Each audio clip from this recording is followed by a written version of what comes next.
કોંગ્રેસ કંઈક કરે છે એ સૌથી આનંદની વાત છે અને સાફ સફાઈની સૌથી વધારે જરૂરિયાત કોંગ્રેસ પક્ષમાં પોતાનામાં છે. છતાં પણ આજી નદી કોંગ્રેસ સાફ કરતી હોય તો ખૂબ સારી વાત છે. નદી નાળા શહેર સફાઈ આ એક સતત ચાલતી પ્રક્રિયા છે. આજે તમે સાફ કરો તો કાલે એમાં કચરો આવવાનો જ છે. એટલે સફાઈમાં વાંધો કાઢવો એ બહુ સહજ અને સરળ છે, પરંતુ એની વ્યવસ્થા કરવી એ એક ભગીરથ કાર્ય છે. અને જ્યાં પણ ગંદકી હોય, જ્યાં પણ ઓલું હોય, આપણા દેશના વડાપ્રધાન સ્વયં પોતે પણ સ્વચ્છતા મિશન ચલાવી રહ્યા છે. ત્યારે સફાઈની જવાબદારી સ્વાભાવિકપણે મહાનગરપાલિકાની છે. અને આજી નદીથી માંડીને દરેકમાં ચોમાસું આવશે એમ ગંદકી બહારથી પણ તણાઈને આવતી હોય છે, એની દર વર્ષે સફાઈ થતી જ હોય છે.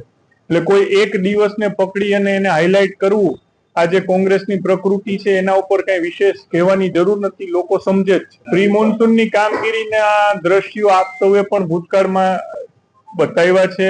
અમારા દરેક વોર્ડના કોર્પોરેટર સામૂહિક રીતે પ્રી મોન્સૂનની કામગીરી કરી રહ્યા છે. અને સ્વચ્છતા માટે જેટલું ભારતીય જનતા પાર્ટી અને એની મહાનગરપાલિકાના લોકો જાગૃત છે એટલું વિશેષ કોઈ જાગૃત છે નહીં.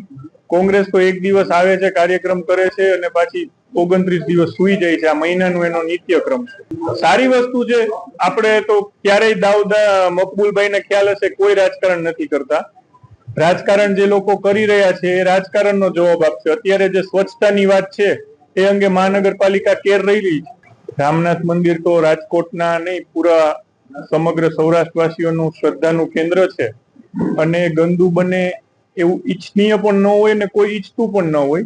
એટલે એની વિશેષ કેર લેવાઈ રહી છે અને આગામી દિવસોમાં એ અંગેની યોજનાઓ આપ આકાર લેતા જોઈ શકશો. અને સ્વચ્છતા માટે પણ સમગ્ર દેશમાં એક બહુ મોટું મિશન ચાલુ થઈ રહ્યું છે. આવતીકાલે રાજકોટ કોર્પોરેશનનું જનરલ બોર્ડ છે, એમાં પણ આ અંગેની આપ વિશિષ્ટ જે કાંઈ અમે લોકો પગલા લઈ રહ્યા છીએ એ તમારે ધ્યાન ઉપર આવશે. ઘણા વર્ષ જૂનો પ્રોજેક્ટ છે, એનો અભ્યાસ કરીને એમાં જેટલું સારું છે અને અમલવારીમાં મૂકી શકાય એ બધું કરવા માટે અમે લોકો પ્રયત્નશીલ રહેવાના છીએ.